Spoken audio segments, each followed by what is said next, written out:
Yo, what's up mga kamoto vlog? Andito nga pala ako kay Wadi, nakapasyal ako.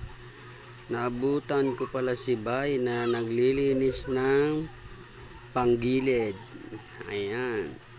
Pinupunasan niya na para nalinis ang kanyang ginagawa. PCX nga pala yung ginagawa niya. Matagal na naka-stock daw yan. 3 taon na po daw yan. Nang walang linis kasi nasa abroad. Shout out nga pala sa mga mekaniko dyan. Kuya, linisin mo na ang aking panggilid.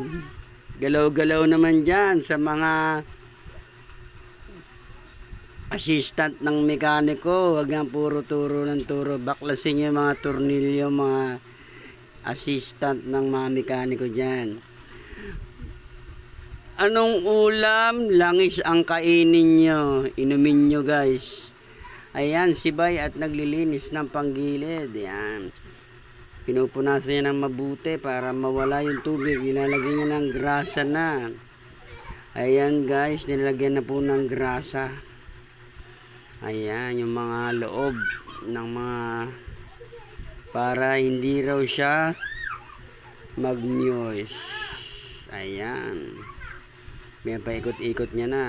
Magandang umaga sa inyong lahat.